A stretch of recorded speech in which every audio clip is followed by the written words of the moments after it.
Quelle musique stressante que nous entendons là. Telle est la musique de l'Avant-Ville.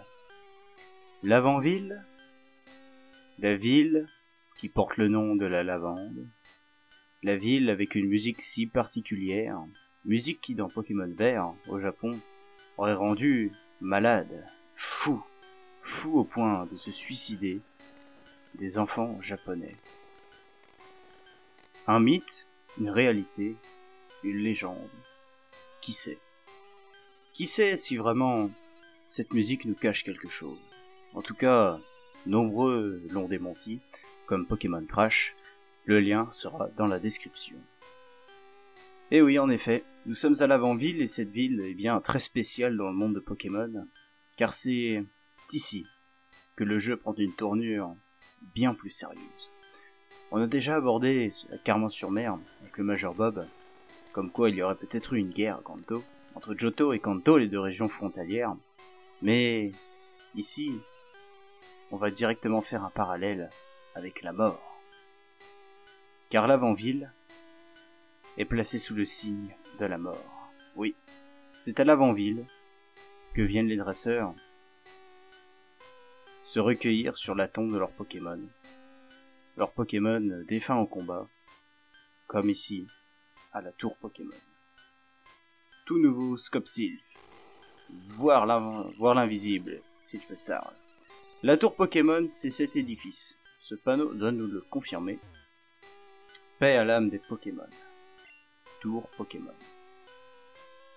Alors, c'est quand même un lieu assez spécifique parce qu'on parle de la mort, alors que les Pokémon peuvent être KO. Quand nos Pokémon sont KO, c'est comme nous, on est HS, on peut plus se battre, mais ils ne sont pas morts. Mais la mort existe bien dans le monde des Pokémon. Ce sont des espèces qui ont un cycle biologique, qui vivent, qui font leur vie, qui peuvent mourir. Aussi bien en combat Pokémon que par vieillesse, je pense, mais on ne voit vraiment jamais un Pokémon vieillir en réalité. C'est ça qui est assez frustrant là, quand c'est mystérieux, c'est comme dans la vraie vie, la mort, c'est quelque chose qui peut nous poser beaucoup de questions, hein. Chez beaucoup de gens, la mort est un fardeau bien trop lourd à porter, et c'est aussi pour ça qu'on peut mettre fin à nos jours.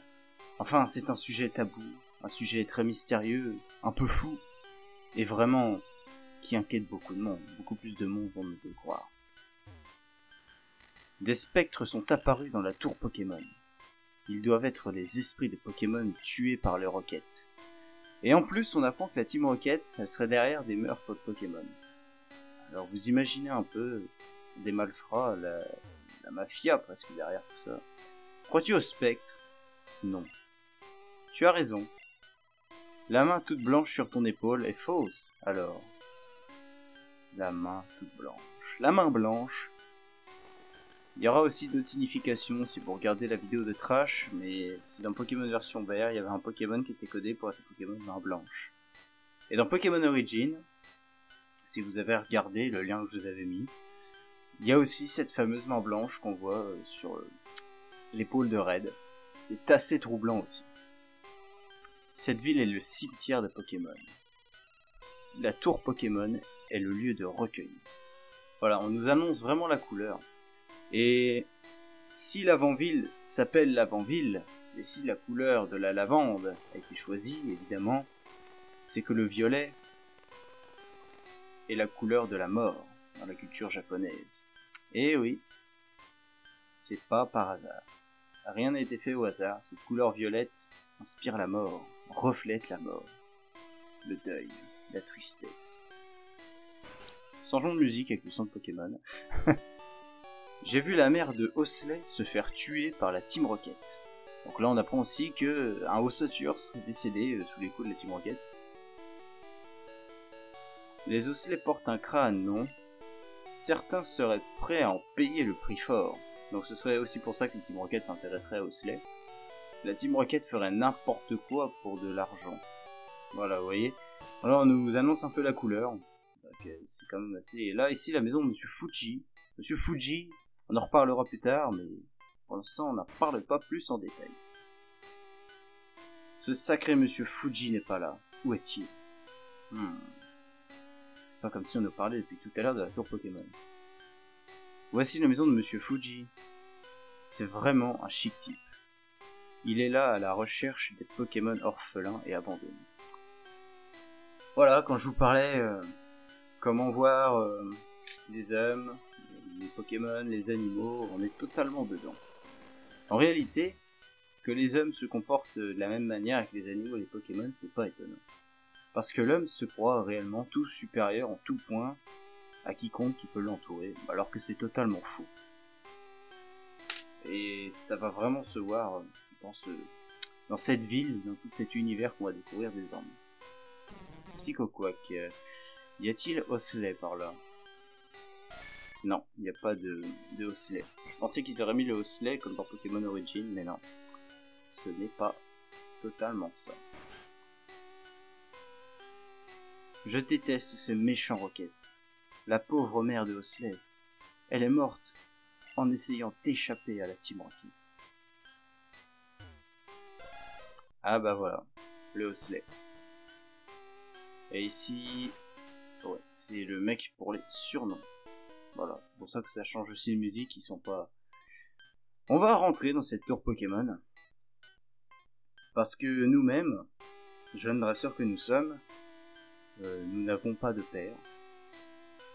Nous n'avons probablement pas de frères et sœurs, mais notre père n'est pas là, c'est un grand mystère, ceux de notre rival non plus. Et à vrai dire, on aimerait un peu rendre hommage à tous ces Pokémon se trouvant dans la tour. Avec cette musique qui restera gravée dans votre tête. La musique de l'angoisse. Je suis venu prier pour mon Mélofée. Sniff, j'arrête pas de pleurer. Voilà, c'est horrible. Tu es venu leur rendre hommage? Grand bien t'en fasse. Très franchement, c'est triste. Mon Canidos revient. C'est horrible. La tour Pokémon a été érigée en mémoire des braves Pokémon morts au combat. Et en fait, j'essaye d'examiner la musique. On entend comme des... Dites-moi dans les commentaires si vous entendez ces bruits-là. C'est frustrant, j'avais jamais fait gaffe à ça. Je suis une exorciste, je chasse les esprits. Faudrait que je regarde sur ma console si vraiment ça fait ça. Là, ça m'étonne quand même. Oh, qu'est-ce qu'il fait là, lui? Oh, c'est étonnant. C'est pas normal, là. Oui, c'est pas normal du tout. On va vite le savoir. Eric! Qu'est-ce que tu fais là? Tes Pokémon sont pas morts! Je peux quand même les mettre KO minable! Alors la présence du rival à cet endroit précis, elle est pas anodine. Bon, vous allez constater à la fin du combat. Examinez bien son équipe. Je pense que vous le savez aussi. Mais examinez vraiment bien son équipe. Allez, bon, ça va pas nous prendre 3 plombes. Vous êtes mis hors de combat très très rapidement. De toute manière, vous savez, Nidoking ne fait pas dans la dentelle, voilà, c'est fait. Ensuite, Caninos, on peut garder Nidoking. On cogne à fond. C'est fini, Caninos n'est plus de ce monde. Ensuite, Neneuf, on va changer. On a un beau starter maintenant. Ah, quoique on va y Luftwaffe. Eh oui. Bonjour, Neneuf. C'est vrai qu'il a agrémenté son équipe là depuis. Hein. Il joue un peu mieux là, oui, il a pris un Pokémon de type plante. D'ailleurs, où est-ce qu'il a eu Neneuf? Très bonne question. Ce mec a eu accès au Safari? Non, pourtant. U-Bot. Oui, j'ai oublié de remettre Voltorb au PC aussi. Ça faudrait que j'y pense parce qu'on en a plus besoin. Et Voltorb ne fait pas partie de l'équipe. Et non, Voltorb ne sera pas notre Pokémon de type électrique de l'aventure. Et non, mais on aura bien un type électrique. Donc si vous regardez bien, il y a plus 50 000 solutions. Mais bon, ça, je vais pas le dire tout de suite. Bonjour Carabaf. J'aimerais bien dire même au revoir Carabaf, parce que plaquage ne va pas te faire du bien. Ah, oh, bah ça fait 2 fois. 2 fois que j'y fais plaquage, 2 fois, en 2 combats. que j'arrive à le paralyser. C'est quand même magnifique. Tranche. Bon bah voilà. Au revoir, Daemon. Je crois que tu n'as pas aimé ce que je t'ai fait là. J'étais un peu fait un enfant, effectivement. Hein? Petit Fennec. Je ne t'ai pas pris au sérieux. Minable. Où en est ton Pokédex? Je viens de capturer un Osselet. Je n'ai pas encore trouvé de ossature. Je crois qu'il n'en existe plus. Je dois y aller, minable. J'ai du pain sur la planche, minable. À bientôt, gros minable. Voilà, là vraiment, il est devenu vraiment haineux envers nous. Et c'est peut-être justifié. Car cette tombe, si on savait ce qu'il y avait d'inscrit dessus, on pourrait peut-être savoir ce qui est arrivé à son Rat-Attack. Bon, il y a une théorie qui voudrait que son Rat-Attack, on l'ait tué dans l'océan. Que vu qu'il était dans l'océan, il n'a pas eu le temps d'aller assez vite au centre Pokémon et que de ses blessures, on a vraiment, nous, pareil, on était très fâchés et qu'on a frappé très fort. Notre Nidoking fait une grosse mania dessus, qui l'a tué en un coup, et je pense que ça lui a été fatal. Notre dresseur, lui, n'en a que faire. Alors, notre dresseur est déjà en quête de victoire. Notre personnage est indépendant de notre volonté. C'est lui qu'on suit dans l'histoire. Et on a soif de victoire, autant que notre rival. Et tout ce qu'on veut, c'est défoncer le plus de monde sur notre passage, sans même savoir les conséquences que ça pourrait avoir. Et c'est peut-être bien pour ça que notre rival est encore plus haineux envers nous. C'est bien parce qu'on n'a vraiment pas fait attention à ce qu'on dit. Je pense. Nous ne pouvons identifier les spectres. Un Scopsylph pourrait les démasquer. D'accord. Bon, bah on va peut-être visiter cette tour alors. On va voir ce que ça nous donne. Oh, une exorciste. Bon, les exorcistes sont totalement folles dans ce jeu. Et j'ai complètement zappé que, en fait, mon Nidoking ne peut rien faire contre Fantominus. Effectivement, bon, on va switcher, Dracofeu. Oh, j'adore Dracofeu, je vais l'utiliser pendant tout le let's play, ce Pokémon. Non, on va prendre Nidoking quand même pour le faire XP. Ténèbres qui fait des dégâts fixes, c'est la seule attaque de type ténèbres, de type spectre, pardon, de ce jeu, oui, parce que ténèbres. Le type ténèbres en fait n'est apparu qu'à la 2G. Donc bah, forcément, il n'y a que le type spectre et faut faire avec. Voilà, un travelling qui gagne un peu d'XP, bon c'est rédhibitoire mais bon. Ah, je suis sauvé. Bon, bah les les exorcistes sont des gens très bizarres. Ah, je vous le cache pas, hein. Il vaut mieux qu'on se le dise maintenant. Une corde de sortie. Bon, bah si jamais on a besoin de s'échapper en urgence, c'est bien. Bon, bah on fait la tour Pokémon du coup, hein. Bonjour. Va des rétro, esprit infernal. Expression latine. Ouais, donc clairement, c'est un rapport assez étroit qu'on a avec la mort. Et là, si vous me dites encore une fois que Pokémon, c'est pour les gamins, attendez-vous à la suite. Hein. Parce que, ok, on aborde la mort. Ce jeu est quand même fait pour des gamins. Et dans l'animé, Pokémon, le mec a 10 ans. Bon, la tour Pokémon, toutes ces histoires ne sont pas réellement inscrites. Mais vous n'êtes qu'au début. Très clairement, vous n'êtes qu'au début. Et ça peut faire froid dans le dos. Parce que vous voyez, il y a quand même une paire de tombes. Hein. Et on est qu'au premier étage. Kawa. Parce que même, là on est même au deuxième étage. Et il y a déjà des tombes. On apprend même que dans Pokémon Origin, toutes ces tombes, en fait, on peut régulièrement venir se recueillir dessus. Donc en gros, les gens font l'ascension de la tour Pokémon. Et le problème là, c'est qu'on a un spectre qui fait peur aux gens. Tous les gens ne peuvent plus aller se recueillir. Mais ce qu'on sait aussi, c'est que la Team Rocket, elle a envahi cette tour. Ça, on l'apprend dans Pokémon Origin, lorsqu'on va parler aux habitants. Là, personne nous l'a dit, mais on nous laisse forcément sous-entendre en nous parlant de la tour Pokémon et de la Team Rocket, en disant qu'ils se cachent, et on ne sait pas où. Et évidemment, le seul endroit où on ne va pas pouvoir continuer notre progression, si jamais on fait une rencontre, on va pouvoir le savoir. Parce que là, bon, on peut continuer à affronter les exorcistes, mais pour le coup, sois maudit, quoi! C'est bien dans la tour Pokémon, car la tour Pokémon, il y a un spectre qui, à un certain moment, va clairement nous dire de dégager. Et c'est pas des conneries. Et quand vous voyez ça quand vous êtes gamin, je peux vous dire que vous ne comprenez pas ce qui vous arrive. Moi, je suis resté ébahi dans ma... C'est quoi ce Pokémon? Et ça fait très peur. Ça fait très très peur. Et ce spectre, il serait dit que ce soit la mère d'Ossature. Parce que la Team Rocket charge des ossatures, mais Ossature c'était le petit... des osselets. La Team Rocket charge des osselets pour leur crâne. Et encore une théorie, qu'est-ce qui se cache derrière le crâne d'Osselet?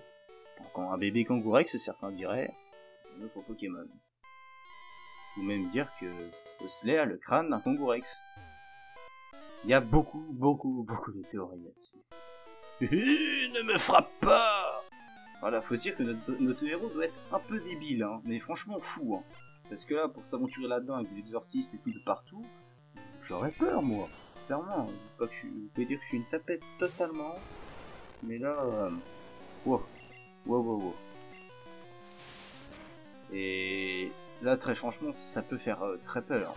Et je pense que ça va faire très peur pour la suite, parce que ce fameux spectre, en fait, il va essayer de nous faire fuir. Mais yes, parce que ce spectre ne veut pas qu'on aille plus loin, ou pour nous avertir d'un danger. Qui sait. En tout cas, on peut continuer notre progression dans la tour, donc c'est ce qu'on va faire. Puisque personne ne nous en empêche. Un spectre! Ah! Je vous dis franchement, ces femmes sont bizarres. Sont clairement bizarres. Cet épisode, le but, c'était clairement de faire la tour Pokémon. Donc tant qu'on nous en empêche pas, parce que pour l'instant, voilà, aucun spectre n'est apparu. On voit aucun problème pour l'instant et on est bien décidé à ne pas avoir peur du spectre pour le coup. On est même décidé à battre ce spectre pour voir ce qui se cache dans cette tour Pokémon. Car tout ça nous paraît vraiment trop bizarre et on a envie d'élucider le mystère. On obtient un réveil, mais c'est très intéressant. Ouais, que l'un des Pokémon repose en paix, tu as raison. PV+, voilà. Ah! Mon dieu. Un spectre apparaît. Fichtre! Le spectre ne peut être identifié. Bon, à ce moment-là, on ne peut pas attaquer le spectre. Luftwaffe a peur de bouger. Va-t'en dehors! Admettons qu'on essaye de le capturer. On utilise une Pokéball, il évite la balle. Capture impossible.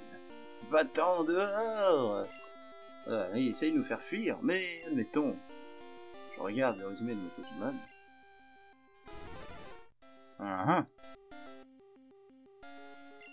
Oh mon dieu, c'est un Fantominus!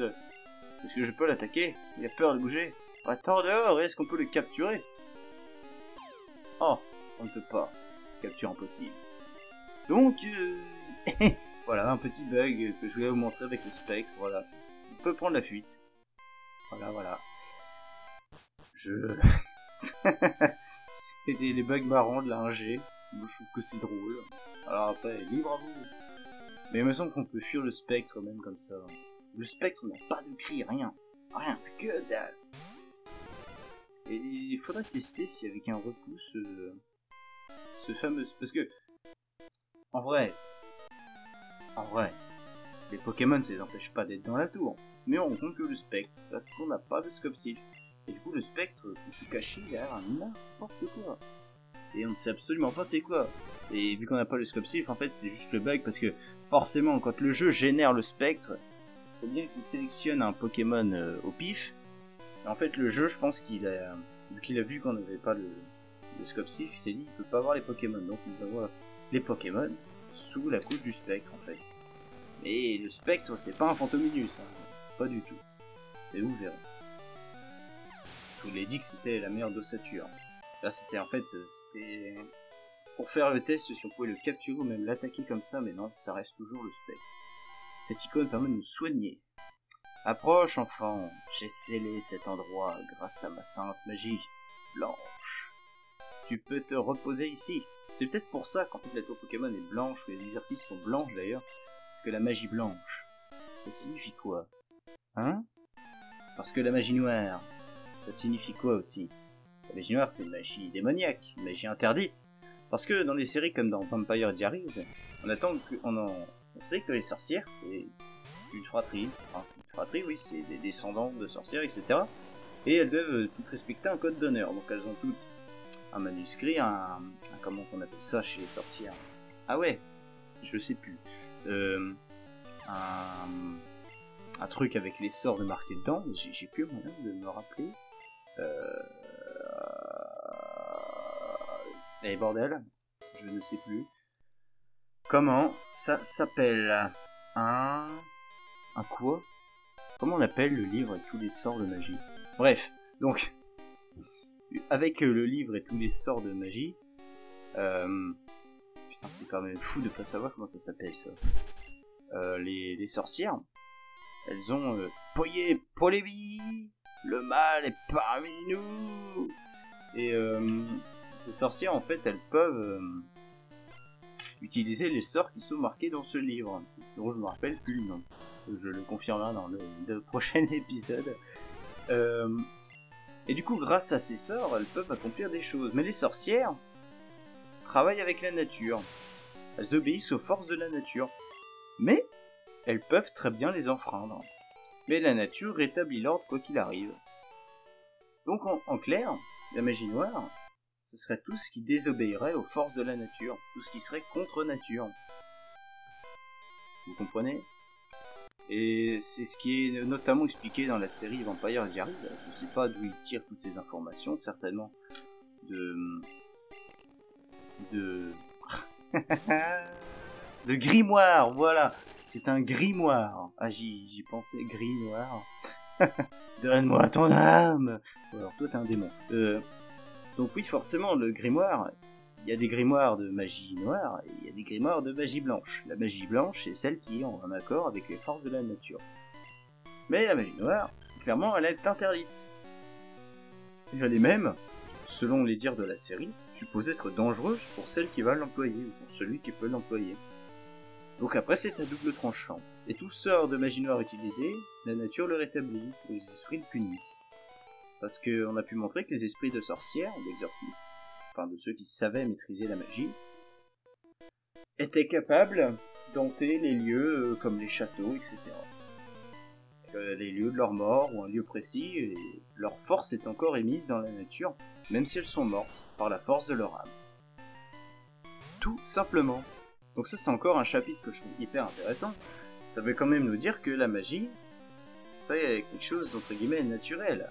Ça fonctionne avec les forces de la nature. Et la nature rétablit l'ordre quoi qu'il arrive. Donc en quelque sorte, les sorcières, les pouvoirs mystiques, les pouvoirs surnaturels, viennent quand même de la nature, puisqu'ils obéissent aux différentes forces de la nature. Mais les différentes forces de la nature n'ont pas que des causes scientifiques. Il peut avoir aussi des causes mystiques, comme on peut le voir ici dans Vampire Diaries. Et rétablir l'ordre, ça peut aussi passer des fois par tuer la personne à laquelle on a jeté le sort, tuer quelqu'un qui est lié par je ne sais quoi, annuler un sort sur je ne sais qui. Il y a énormément de possibilités. Et le monde de Vampire Diaries en est rempli. Voilà, petite référence à une série à l'heure actuelle qui est un peu notée dans Pokémon quand même, puisqu'on nous parle de magie blanche. Et je tiens à noter que dans Vampire Diaries, on ne parle pas de magie blanche. Voilà. Alors ça, c'est d'après mes souvenirs de Vampire Diaries. C'est quand même une série qui est pas toute jeune, mais dont j'ai regardé toutes les saisons. Donc je peux quand même en parler avec légèrement bien, quoi. Parce que bon, je la connais quand même, je l'ai regardée une paire de fois. C'est une série qui me passionne et il y aura sur un prochain let's play, je ne sais quoi, ou même dans les chaînes que je pourrais trouver, il y aura des connotances avec la série, parce que forcément c'est un univers qui me passionne. Quoi? Voilà, donc on va avoir fait l'ascension complète de la tour Pokémon, qui nous aura pris un bon épisode avec la tour Pokémon qui est remplie de tous ces mystères. Hein. Mais on n'a pas fini encore. On est loin d'avoir fini d'expliquer toutes ces théories qui fusent à l'avant-ville, mais bon, je peux pas tout vous dire en un épisode. Mais c'est quand même des épisodes déjà plus intéressants que ce qu'on a pu voir juste avant. Ensuite, l'avant-ville, bon, je vous ai expliqué du syndrome de l'avant-ville, hein, la théorie comme quoi des millions d'enfants japonais auraient été touchés, machin chouette. Ça viendrait en fait de certaines notes dissonantes dans la musique, qui auraient poussé les enfants, etc. à se suicider. Et bon, ça, on n'en a aucune preuve concrète. Un super bonbon qui nous bloquait le passage, ça c'est plutôt cool pour nous bloquer le passage. Et en soi, Là, vous voyez qu'on a quand même bien plus d'apparitions de spectres que dans les étages du bas. C'est quand même fou, hein. C'est quand même impressionnant. Donc là, on y va. Fuis, impudent! Oh mon dieu, qu'est-ce que c'est que ça? Un spectre. Mon dieu, qu'est-ce que c'est? Là, normalement, cette fois-ci, je pense que... Regardez-moi ça. Oh mon dieu! Mon dieu! Mais ce spectre, c'est la mère de sa tueur! Est-ce que je peux l'attaquer? Ah, on peut pas bouger. On s'enfuit. Ah, on a quand même besoin du scope sylph. Voilà, voilà. C'est la vérité. À moins que... Ah oui, j'aurais dû penser à cette éventualité, pardon. Donc vous voyez, on ne peut pas accéder au haut de la tour sans le scope sylph, et je vais vous avouer que j'ai très peur, donc je fais une corde sortie pour m'enfuir au plus vite. Voilà. Comme ça nous évite de tout redescendre. C'est quand même bien plus pratique. Voilà, bienvenue au centre Pokémon, machin. Oui, je veux soigner mes Pokémon, s'il vous plaît. Merci. Donc c'était tout pour l'avant-ville pour aujourd'hui, pour cet épisode même. Parce que mon l'avant-ville, on en reparlera comme je vous l'ai dit. C'est une ville très intéressante qui marque l'univers de Pokémon à tout jamais. Ce qui est malheureux, c'est que dans les remakes de Pokémon, même dans les versions argent, cette tour Pokémon a bizarrement été détruite pour être remplacée par une tour radio. Oui, c'est complètement con, enfin, j'ai du mal à comprendre le principe, mais bon, disons que c'est la vie, c'est comme ça. Dans l'épisode 11, on partira en direction de Céladopol pour affronter tous les dresseurs sur notre route et gagner notre 4e badge, celui de Erika, voilà. Donc j'espère que cet épisode vous aura plu. N'hésitez pas à agrémenter mes théories, à fournir plus d'informations, me dire si j'ai oublié 2-3 petites choses. En tout cas, merci d'avoir regardé cet épisode qui n'était pas forcément joyeux, et que je me devais de faire, dont je me devais de parler de cette ville. Voilà. Merci à tous, c'est Eric. Salut tout le monde.